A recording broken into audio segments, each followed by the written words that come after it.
اعوذ باللہ من الشیطان الرجیم، بسم اللہ الرحمن الرحیم۔ قصہ آدم و حوا کا اس کی نئی ایپیسوڈ میں عامر بخاری اپنے معزز ناظرین کو سلام پیش کرتا ہے۔ دوستو، پچھلی ویڈیوز میں ہم نے دیکھا کس طرح سے ابلیس جو ہے حضرت آدم علیہ السلام کو ورغلا کے، کیونکہ دشمن کا کام ورغلا کے لے جانا ہوتا ہے، کیونکہ اس کو اتھارٹی نہیں دی گئی، آپ کو ہاتھ نہیں لگا سکتا، ٹچ نہیں کر سکتا ہے شیطان، فقط وسوسہ ڈال سکتا ہے دور سے، ادھر سے، دائیں سے، بائیں سے، آگے سے، پیچھے سے، فقط باتیں کرے گا جو آپ فیل کرتے ہیں کہ میرے من میں وسوسہ آ رہا ہے، مجھے خیال آ رہا ہے، یہ اصل میں وہ شیطان باتیں کر رہا ہوتا ہے جو آپ کے من میں ڈال رہا ہوتا ہے۔ تو جس طرح قرآن کریم میں اس ذات نے فرمایا الذی یوسوس فی صدور الناس، جو لوگوں کے دلوں میں وسوسے ڈالتے ہیں، چاہے جنوں میں سے ہیں چاہے انسانوں میں سے ہیں، وہ کون ہیں؟ ابلیس ہیں، جو آپ کا کھلا دشمن ہے۔ تو شیطان نے ورغلایا ان کو، ورغلا کے درخت کے قریب لے کے گیا۔ جب درخت کے قریب پہنچے، کیا ہونا تھا؟ کچھ بھی نہیں ہونا تھا، کیونکہ وہ آخری حد تھی خدا کی طرف سے، اسی لیے تھی کہ ہو سکتا ہے انسان یاد کر کے کہ خدا نے مجھے یہاں پہ آنے سے منع فرمایا تھا، لا تقربا ھذہ الشجرۃ، کہ اس درخت کے قریب بھی مت جانا، تو میں اس کے قریب آ گیا۔ اتنا کچھ یاد بھی آ جاتا آدم کو تو واپس پلٹ جاتے اور نقصان نہ ہوتا، لیکن شیطان نے یاد نہ آنے دیا، اور شیطان نے وہ کھانے پہ انسٹیگیٹ کیا، اس درخت کو چکھنے پہ انسٹیگیٹ کیا، یعنی شیطان نے انہیں کہا چکھ تو لو اس کو۔ جب انہوں نے چکھا تو پھر اس کی تاثیر سامنے آئی، اور ہمیں اس حقیقت کی سمجھ آئی کہ میرے پروردگار نے کیوں منع فرمایا تھا۔ جیسے ہی چکھا، آنکھوں میں وہ تاثیر آ گئی انسان کی کہ جو اپنے شرم کے مقامات کو دیکھنے لگا، یعنی پہلے جو نور کے پردے حائل تھے انسان کی آنکھوں کے سامنے، وہ پردے ہٹ گئے۔ اب آنکھوں میں وہ تاثیر آ گئی، انسان اپنے شرم کے مقامات کو دیکھنے لگا، اور اس کی تاثیر کتنی شدید تھی کہ انہوں نے تو کھایا تھا، وہ چکھا تھا فقط اس درخت سے ہزاروں لاکھوں سال پہلے۔ ہم ان کی اولاد میں ہیں، نسلوں میں ہیں، ہماری آنکھوں میں بھی ابھی تک وہی تاثیر ہے کہ انسان آج بھی اپنے شرم کے مقامات کو دیکھ سکتا ہے۔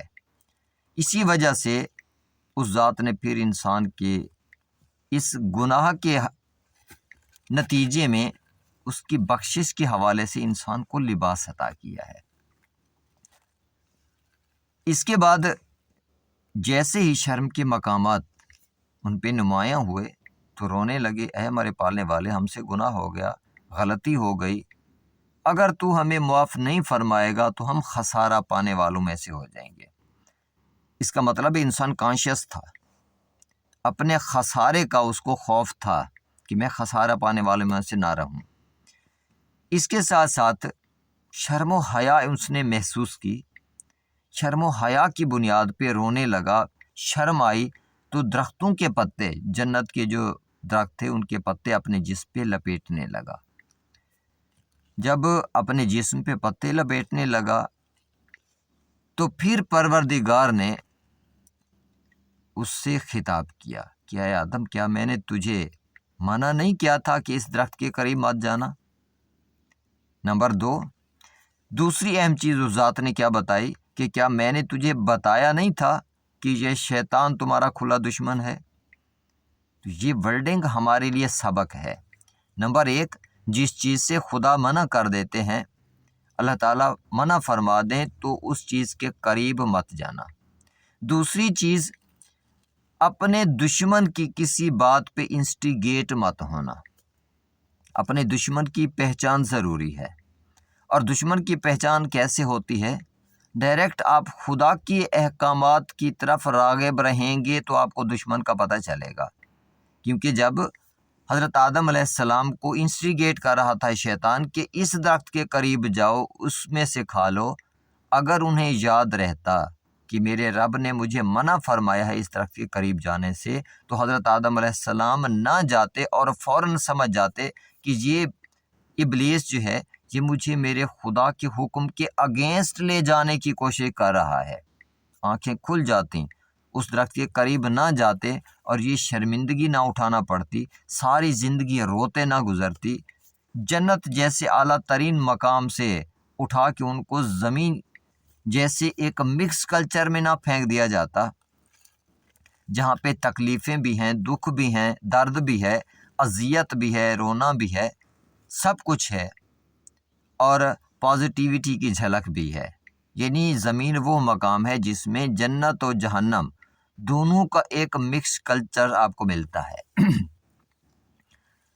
تو اسی طرح سے آپ بھی غور کیا کریں اللہ تعالیٰ نے آپ کو کس کس چیز سے منع فرمایا۔ اس ذات نے منع فرمایا ہے کہ ولا تفرقوا، فرقے مت اپنانا، تو فرقوں کی طرح مت جانا، انجام یہی ہوگا۔ پہلے جنت سے زمین پہ آئے ایک مکسچر کلچر میں، یعنی جنت اور جہنم کا یہ میڈ ہے، درمیان میں ہم کھڑے ہیں، یہاں سے جب گریں گے تو پھر سیدھے جہنم میں جائیں گے۔ تو جب اللہ تعالیٰ نے منع فرما دیا کہ فرقہ واریت کی طرح مت جانا، تو فرقے مت اپنانا، ادروائز انجام دیکھ لیں، قصہ آپ کا اپنا ہی ہے جو شروع سے چلتا آ رہا ہے۔ اس ذات نے فرمایا کہ وَاعْتَصِمُوا بِحَبْلِ اللَّهِ، اللہ کے حبل کے ساتھ متمسک رہو، جمیعاً ایک جماعت ہو کے، متحد ہو کے، تو اللہ کے لیے متحد ہو جاؤ۔ اگر آپس میں متحد نہ ہوئے تو پھر انجام زمین سے ڈائریکٹ جہنم میں، پھر جنت کی طرف جانے کا سوچنا بھی مت۔ جس چیز سے اس ذات نے منع فرمایا ہے اس سے ایوائڈ کیجیے۔ سود خوری سے منع کیا ہے، سود سے پرہیز کریں، بچ جائیں۔ اس ذات نے ملاوٹ سے منع کیا ہے، ملاوٹ مت کیا کریں کسی بھی چیز میں، سبزیوں میں، فروٹس میں، اناج میں، جو چیز بھی ہے انسان کے استعمال کے لیے ملاوٹ نہیں کرنی، ادروائز انجام وہی ہوگا، زمین سے سیدھے جہنم میں۔ جھوٹ بولنے سے منع کیا ہے تو جھوٹ مت بولنا، جھوٹ بولو گے تو انجام وہی کچھ۔ نیگیٹیوٹی سے، غلط سوچ سے، غلط کردار سے، فحاشی سے منع کیا ہے، تو یہ سلوگنز جو ہیں تمہارے کہ میرا جسم میری مرضی، یہ بند کر دو۔ اگر یہ بند نہ کیے، ٹھکانہ ذلت و رسوائی، شرمندگی، ساری زندگی کا ہمیشہ کے لیے رونا، اور ٹھکانہ جہنم رہے گا۔ انصاف کا حکم دیا اس ذات نے، تو انصاف کرو۔ اگر انصاف نہیں کرو گے تو انجام وہی ٹھکانہ جہنم جو تمہارا انتظار کر رہا ہے۔ اسپیشلی دعا زہرا کے کیس کے حوالے سے ججز نے جو فیصلے کیے ہیں وہ اس چیز پہ تھوڑا غور کریں۔ باقی ہمارے جتنے ادارے ہیں جن کو پروٹیکشن پہ لگایا گیا وہی لوٹنے والے ہیں، جن کو انصاف کے لیے بٹھایا گیا وہی انصاف کا قتل کرنے والے ہیں۔ تو اپنے ان اعمال پہ تھوڑا غور ضرور کیجئے اور جان لیجئے کہ آپ کا انجام کیا ہے، کیونکہ حضرت آدم علیہ السلام نے تو فقط اس درخت سے چکھا، چکھنے کے بعد کہاں پہنچ گئے؟ آدھا سفر طے کر آئے جہنم کی طرف، کیونکہ زمین مکس کلچر ہے جنت اور جہنم کا۔ آپ یہیں پہ کھڑے ہیں، جب یہاں پہ غلط کام کریں گے تو پھر اس سے نیچے آپ نے جہنم کی طرف جانا ہے، جنت کی طرف پھر آپ نہیں جا سکتے۔ تو اسی لیے کوشش کریں اپنے خدا کے قرآن پہ، اس کے احکامات پہ غور کرنے کی، تاکہ آپ اپنے دشمن کو بھی پہچان سکیں اور اپنے فائدے کی چیزیں معلوم کر سکیں۔ یہ اور بات ہے کہ جب میں نے ریسرچ کی اس پہ کہ قرآن کریم کو سمجھنے کی کوشش کرنے والے، اس کو سرچ کرنے والے لوگ کتنے ہیں، 10 to 20 سرچز تھیں پر منتھ پاکستان کے حوالے سے۔ باقی سرچز آپ اچھی طرح سے جانتے ہیں مختلف چیزوں کی ڈیلی بیسس پہ کتنی ہیں، میں تو حیران ہوں۔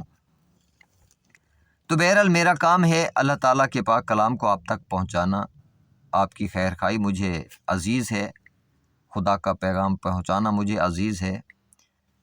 تو بہرحال اس چینل کو سبسکرائب کر لیں، بیل آئیکن کو پریس کر لیں اگر آپ بہتر سمجھتے ہیں تو، تاکہ میری آنے والی ویڈیوز آپ تک پہنچتی رہیں۔